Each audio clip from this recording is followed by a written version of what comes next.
The following is distributed by the Berean Call. Todo clérigo debe obedecer al Papa, aunque le ordene algo que es malo, porque nadie puede juzgar al Papa. Papa Inocencio III, 1198 a 1216. La sede principal, Roma, Papado, no es juzgada por nadie. Solo el pontífice romano tiene derecho de juzgar a los que ocupan los más elevados cargos civiles de un país. No hay ni apelación ni recurso contra una decisión o decreto del pontífice romano, del actual Código de Derecho Canónico. Capítulo 7. Fraude e historia inventada.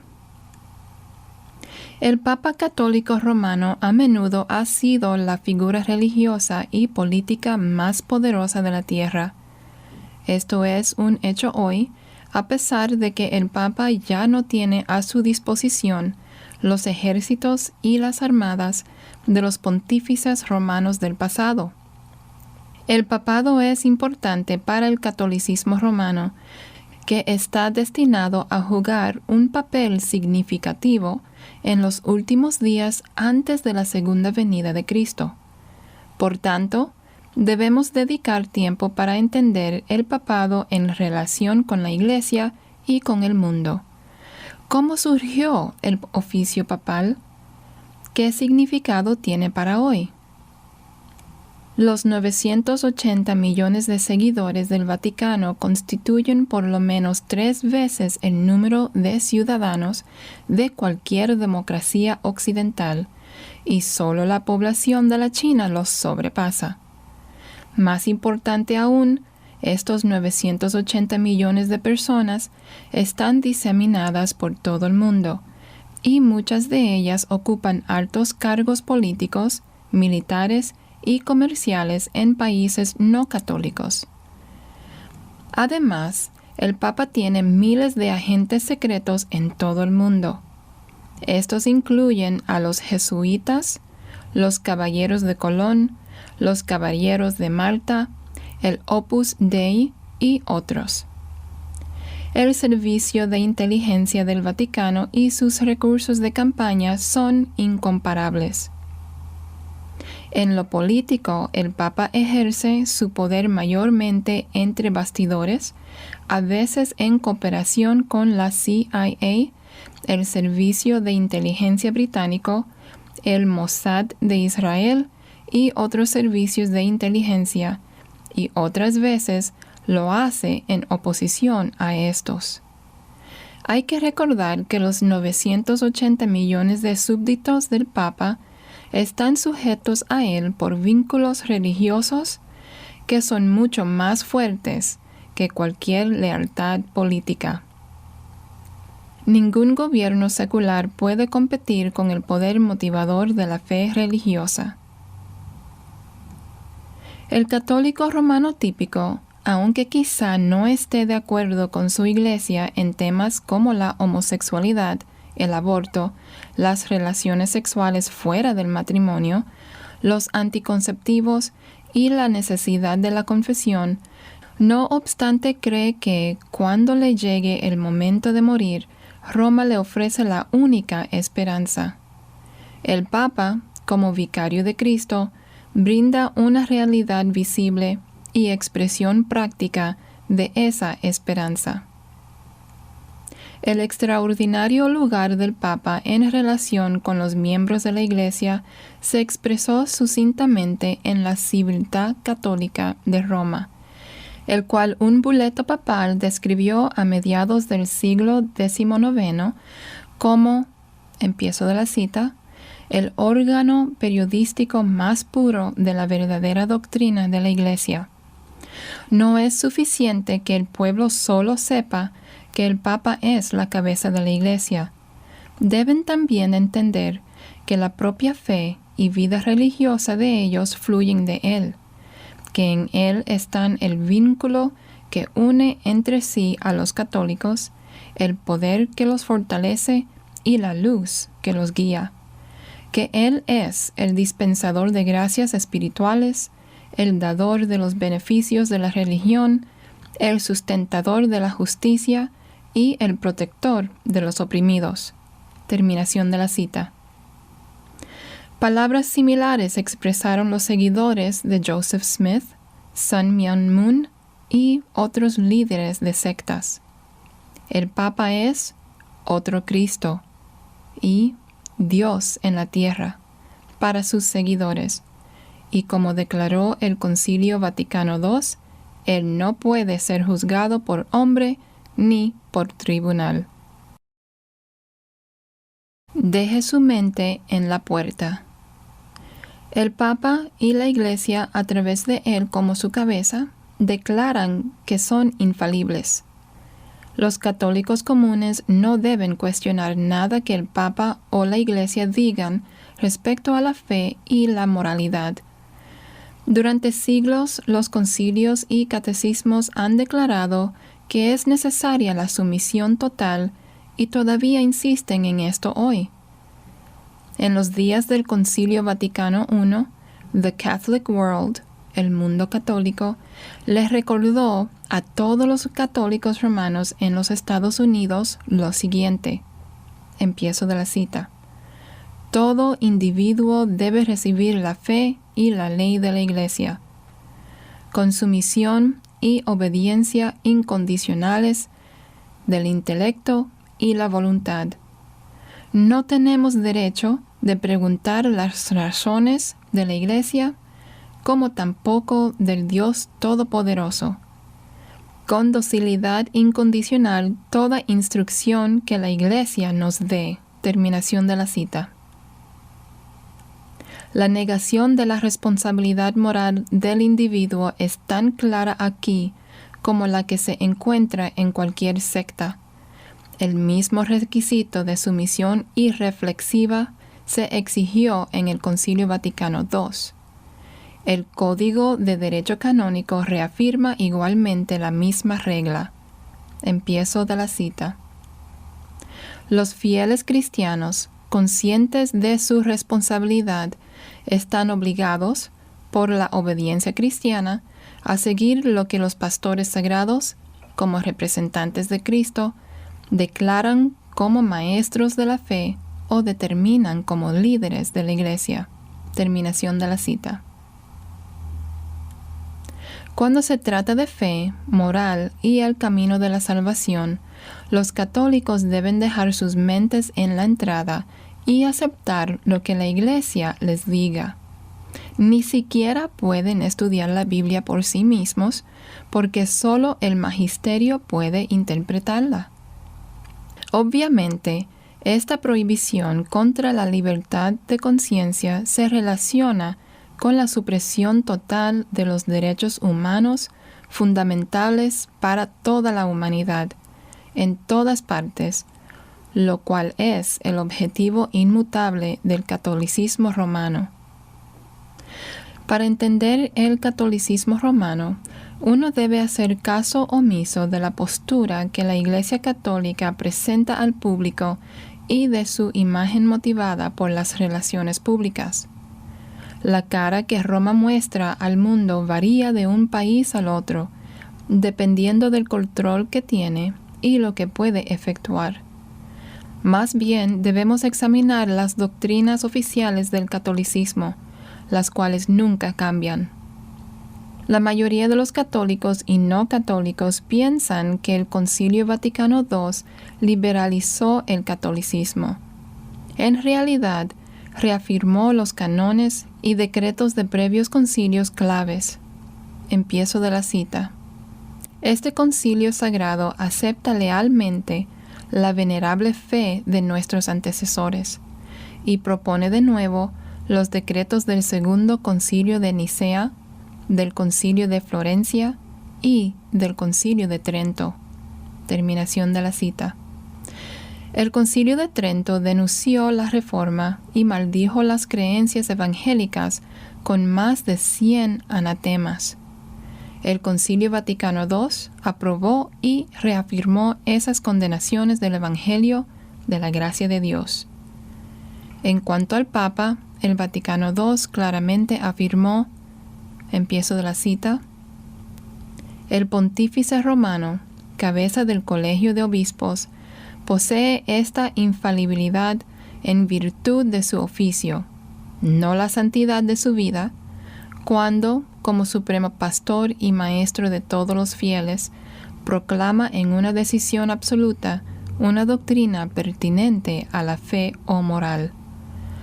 Por esa razón se dice correctamente que sus definiciones son irreformables. De ninguna manera necesitan la aprobación de otros y no admiten apelación a ningún otro tribunal. Los fieles, por su parte, están obligados a someterse a la decisión de sus obispos, hecha en el nombre de Cristo, en asuntos de fe y moral, y seguirla con la dispuesta y respetuosa lealtad de su mente. Esta sumisión leal de la voluntad y del intelecto debe darse, en forma especial, a la auténtica autoridad magisterial del pontífice romano. Aunque él no hable ex cátedra de tal manera, en verdad que su suprema autoridad magisterial sea reconocida con respeto y que uno sinceramente acepte las decisiones tomadas por él, de conformidad con su mente e intención manifiestas. Obligados a someterse a la decisión de sus obispos, esta sumisión de la voluntad y del intelecto debe darse. Esto da a Roma increíble poder sobre los católicos devotos. Lo importante aquí no es que no todos los católicos obedezcan, sino que esas palabras sean la enseñanza e intención inmutables de la Iglesia, no solo para sus feligreses, sino para toda la humanidad. A pesar de que muchos católicos se rebelan contra ciertas doctrinas de la Iglesia, nominalmente siguen vinculados con ella, aunque solo asistan al templo en Navidad o Semana Santa. Sin embargo, en cuanto a la esperanza de salir del purgatorio algún día y entrar al cielo, ningún católico puede cuestionar a la Iglesia porque dejaría de estar bajo su protección y sería condenado. El Concilio Vaticano II dijo claramente, empiezo de la cita, este Santo Concilio enseña que la Iglesia es necesaria para la salvación. Por tanto, no pueden salvarse los que, sabiendo que la Iglesia Católica fue fundada como necesaria, por tanto, no pueden salvarse los que, sabiendo que la Iglesia Católica fue fundada como necesaria por Dios mediante Cristo, rehúsen entrar o permanecer en ella. Terminación de la cita. Debe recordarse que Hitler y Mussolini fueron católicos hasta el final y nunca fueron excomulgados de la Iglesia. Lo mismo ocurrió con miles de los peores criminales nazis, a quienes el Vaticano trasladó secretamente desde Europa a lugares seguros en Sudamérica. Estos terribles criminales son honrados con funerales católicos y, al igual que los miembros de la mafia, mueren con la seguridad de que su iglesia continuará ofreciendo misas para sacarlos del purgatorio y finalmente vayan al cielo. Esta es una póliza de seguro que muy pocos permiten que se venza completamente. Impecabilidad versus infalibilidad. La fe ciega que requieren los pronunciamientos del Papa y del clero parece tener sentido porque la Iglesia Católica es la más grande y más antigua. De seguro, tantos miles de millones de personas religiosas no podrían haber estado equivocadas durante los últimos 1500 años. La fe es también reforzada por la seguridad de que la Iglesia Católica Romana es la única Iglesia verdadera, la única que se remonta a los apóstoles originales y que su autoridad papal proviene directamente de Cristo, por medio de Pedro, a través de una larga e ininterrumpida línea de sucesión apostólica. Como prueba, la Iglesia provee una lista de sus papas, 263 hasta ahora, incluyendo a Pedro. Pocos católicos saben que los papas discutieron y pelearon entre sí, se excomulgaron y a veces se mataron unos a otros. Después del siglo V, es difícil encontrar aunque sea algunos papas que demostraran las virtudes cristianas básicas. Sus vidas, como lo registra la Enciclopedia Católica, parecen increíbles novelas de lascivia, locura, mutilación y homicidio. Sin embargo, a todos estos criminales maestros, envenenadores, adúlteros y asesinos en masa, se les consideraba como infalibles cuando hablaban ex cátedra, es decir, cuando hicieron pronunciamientos dogmáticos sobre fe y moral a toda la Iglesia. Los apologistas católicos arguyen que hay una diferencia entre la impecabilidad en carácter y conducta, algo que los papas ciertamente no tuvieron, y la infalibilidad en fe y moral, que todo católico debe creer que tuvieron. Qué desatino creer que un hombre que con su vida niega la fe y es habitualmente inmoral puede ser infalible cuando habla de fe y moral. Los católicos que conocen la realidad histórica admiten que muchos papas fueron increíblemente impíos, pero arguyen que eso solo prueba que eran humanos y permite que uno discrepe con ellos en buena conciencia. Para el católico tiene sentido que, a pesar de la innegable impiedad de su clero, la Iglesia Católica Romana tenga que ser la única esperanza para la humanidad. Después de todo, fue establecida por Cristo mismo, quien designó a Pedro como el primer papa. Supuestamente esto lo demuestra el versículo: «Tú eres Pedro, y sobre esta roca edificaré mi iglesia», Mateo 16, 18, del cual trataremos en detalle más adelante. El dogma desconocido. Contrario a lo que les enseñan a los católicos romanos, el oficio papal no se originó con Pedro. Pasaron siglos antes que el obispo de Roma procurara dominar al resto de la Iglesia, y muchos siglos más antes que se aceptara esta primacía.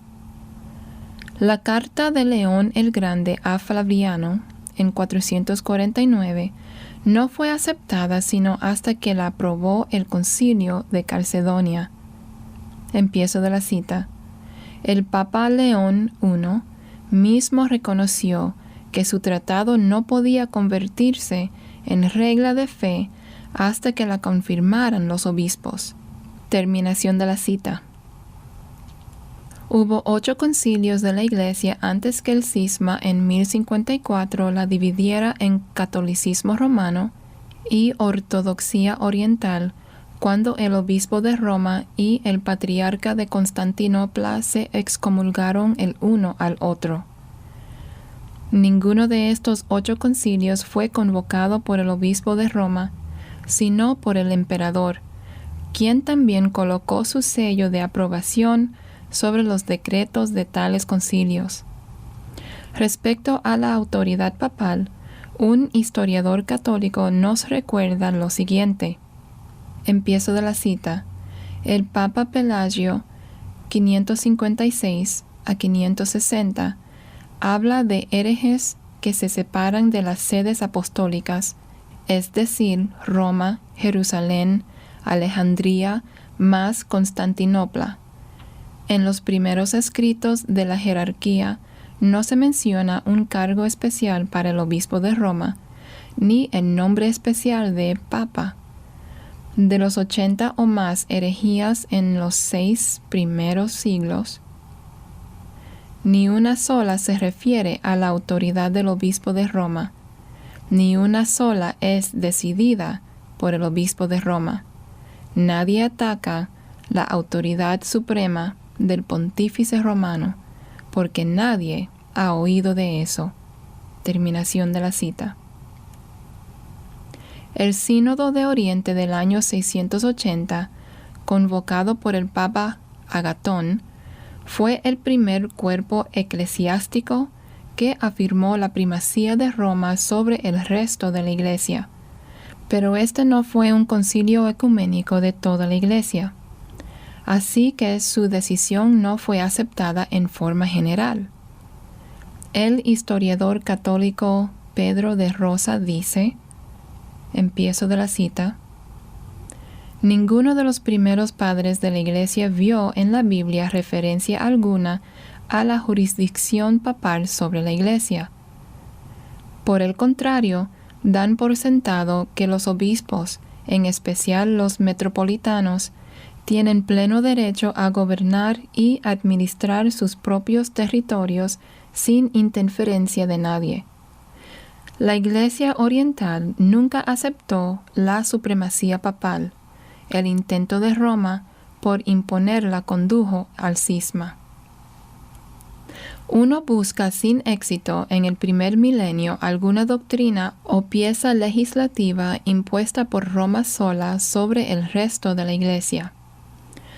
Las únicas leyes generales vinieron de concilios como el de Nicea. En todo caso, ¿cómo podría el obispo de Roma haber ejercido jurisdicción universal en esos primeros siglos cuando no existía curia romana, cuando otros obispos no permitían interferencia en sus diócesis de parte de nadie, cuando Roma no promulgaba dispensaciones ni demandaba tributos o impuestos, cuando todos los obispos, no solo el obispo de Roma, tenían el poder para atar y desatar, cuando ningún obispo, ni iglesia, ni individuo era censurado por Roma? Además, durante siglos, el obispo de Roma fue elegido por los ciudadanos locales, el clero y los laicos. Si tenía jurisdicción sobre la Iglesia universal, ¿acaso el resto del mundo no habría querido tener parte en su designación? Cuando se creyó que sí tenía supremacía universal, el resto de la Iglesia efectivamente exigió participar en su elección. Esto sucedió recién en la Edad Media. You're willing. Del Calvario a Pontífice Real. Se requiere una interpolación ingeniosa para derivar de la simple declaración, sobre esta roca edificaré mi iglesia, el oficio petrino, la sucesión apostólica, la infalibilidad papal y toda la pompa, ceremonia y poder que rodean al Papa en la actualidad. Como lo señala en forma más bien sarcástica un autor católico, empiezo de la cita, se requirió gran destreza tomar declaraciones hechas por un pobre carpintero a un pescador igualmente pobre y aplicarlas a un pontífice real que pronto sería llamado Señor del mundo. Terminación de la cita. Sin embargo, ese es el único fundamento bíblico sobre el cual se ha desarrollado toda la superestructura de la Iglesia Católica Romana. Incluye un papado infalible, la sucesión apostólica, una compleja jerarquía de sacerdotes, obispos, arzobispos, cardenales y otros, el magisterio de obispos, que es el único que puede interpretar la Biblia, el requisito de que por su supuesta infalibilidad el Papa debe hablar ex cátedra a toda la Iglesia sobre asuntos de fe o moral, etc. Los apologistas católicos pasan por alto que ninguno de estos conceptos se sugiere, ni remotamente, mucho menos se declara en forma específica, ni en Mateo 16:18, ni en ninguna otra parte de la Escritura, y recurren a la tradición en busca de apoyo. Allí entran en una manera de engaño y de verdadero fraude. Necesitaron desarrollar argumentos ingeniosos durante siglos para llegar finalmente a la teoría de que el Cristo, quien no tenía dónde recostar su cabeza, Mateo 8:20, que vivió en pobreza y fue crucificado desnudo, debía ser representado por un pontífice real que posee más de un palacio, con más de 1,100 aposentos en cada uno, a quien numerosos sirvientes atienden de día y de noche, y viste las más finas túnicas de seda bordadas con oro. Creer que Cristo haya transferido a Pedro semejante pompa y lujo, los cuales ninguno de ellos conoció, resulta absurdo y blasfemo. La gloria y el poder que los papas disfrutaron no están relacionados ni remotamente con la vida de pureza y pobreza de Pedro. Este pescador apóstol dijo: «No tengo plata ni oro». Hechos 3:6.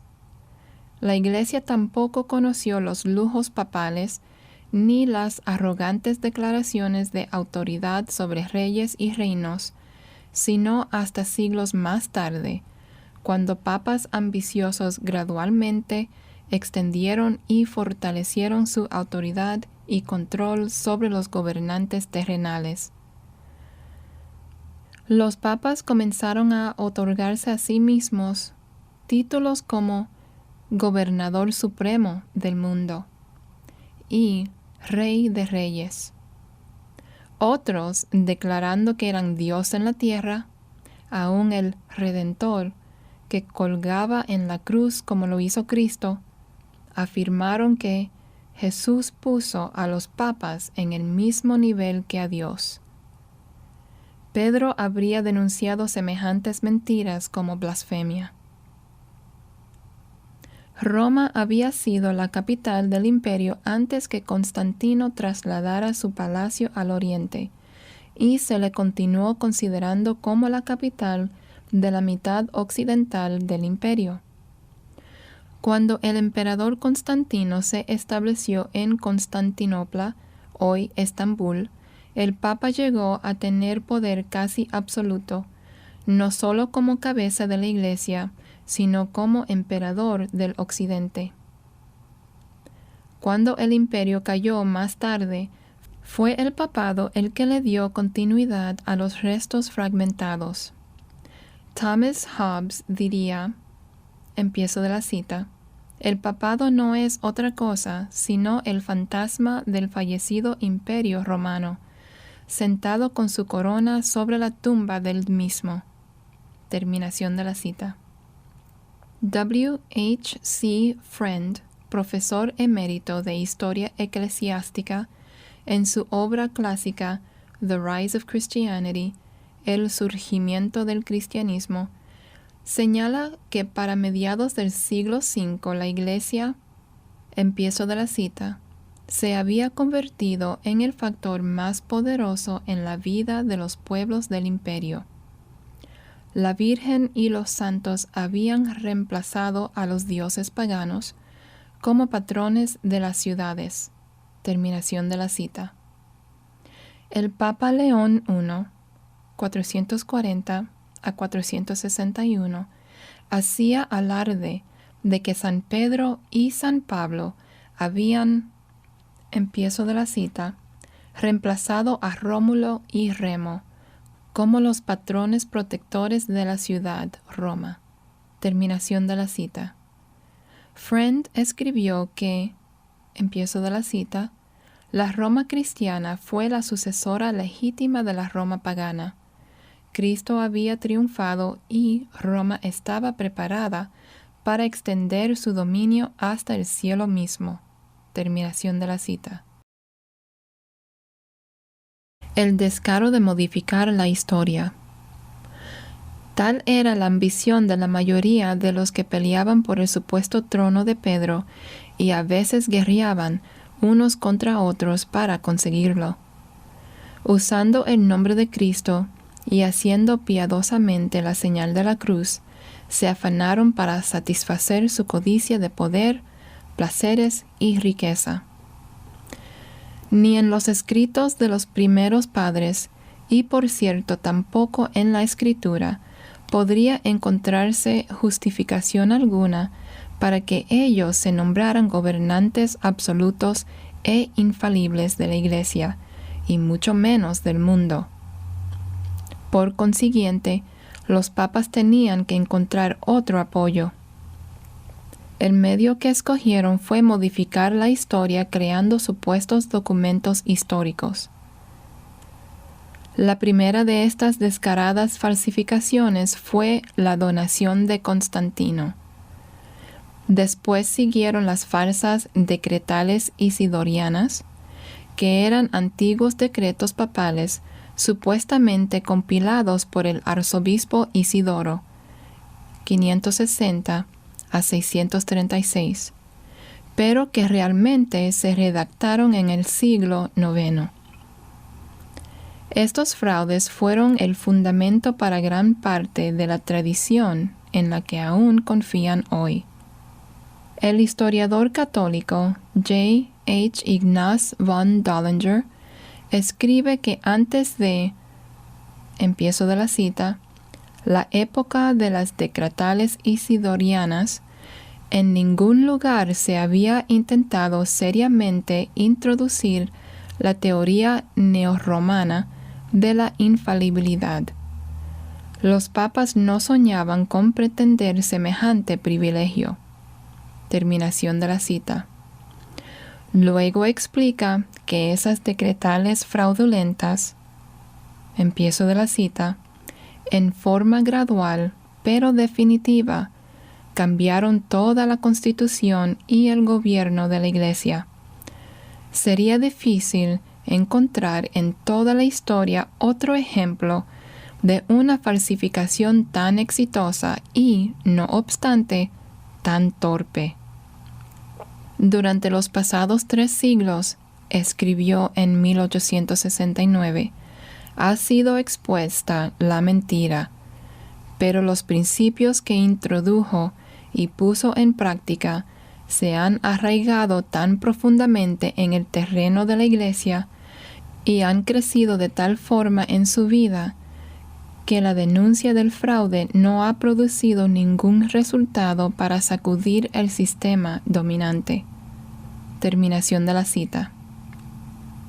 Las decretales isidorianas incluían unos 100 decretos inventados que supuestamente habían promulgado los primeros papas, junto con escritos falsificados de supuestos sínodos y autoridades eclesiásticos. Estas invenciones fueron exactamente lo que Nicolás I, 858 a 866, necesitó para justificar sus declaraciones de que los papas, empiezo de la cita, ocupaban el lugar de Dios en la tierra, terminación de la cita, con absoluta autoridad sobre reyes, incluyendo aún el derecho de ordenar masacres contra sus opositores, todo en el nombre de Cristo. Los papas que sucedieron a Nicolás con gran placer emularon la conducta de éste, y cada uno de ellos justificó sus acciones usando las de sus predecesores, fortaleciendo cada vez más el argumento en favor de la infalibilidad, pero sobre un fundamento fraudulento. Al escribir en el siglo XIX, el historiador eclesiástico católico R. W. Thompson comentó, empiezo de la cita, En aquellos tiempos se practicaba toda clase de engaño y fraude que los papas y el clero consideraran necesarios para fortalecer la autoridad del papado. El interés personal y ambición de Inocencio III le llevaron a conservar todas estas falsificaciones con cuidado para que el fraude piadoso pudiera ser santificado con el tiempo. El resultado que esperaba y buscaba se ha logrado. Estas decretales falsas, que ahora todos consideran que fueron falsificaciones descaradas y desvergonzadas, constituyen la piedra angular de ese enorme sistema de maldad y usurpación que desde entonces han desarrollado los papas, para revivir el cual el Papa Pío IX ahora ha promulgado su encíclica y sílabo de errores. Terminación de la cita. Los católicos devotos se escandalizarían al enterarse de que gran parte de la tradición apostólica, que, según se les ha dicho, sirve de base para el catolicismo romano, y que debe considerarse en el mismo nivel de la Escritura, fue realmente un fraude creado deliberadamente. Las doctrinas que se formularon en base a esas falsificaciones se han entrelazado de tal forma en el catolicismo que, aun después que se denunció el fraude, los papas se mostraron renuentes a hacer las correcciones necesarias. Un papa infalible tras otro aprobaron la falsificación. Tratar de romper radicalmente con siglos de mentiras acumuladas destruiría todo lo que constituye el catolicismo romano. Aunque el fraude había estado al descubierto durante 3 siglos, el Papa Pío IX dependió de él para elaborar su caso a fin de presionar a los obispos a establecer la infalibilidad papal como dogma oficial en el Concilio Vaticano I. Pero el testimonio de la historia refuta concluyentemente la sucesión apostólica y la infalibilidad papal. Please visit our website, thebereancall.org, to access our radio archives going back to 1999 and our newsletter going back to 1986. We offer daily updates by email or visit us on Facebook or Twitter. Are you looking for information about a specific topic? Go to thebereancall.org and click on Topics at the top of the page. Our online store is thebereancall.com. We offer a wide variety of books, tracts, CDs, and DVDs. Note that most of our ebooks are free. I'm Gary Carmichael. Thanks for tuning in, and we hope you can join us again next week. Until then, we encourage you to search the Scriptures 24/7. Though none go with me, I still will follow. No turning back, no turning back.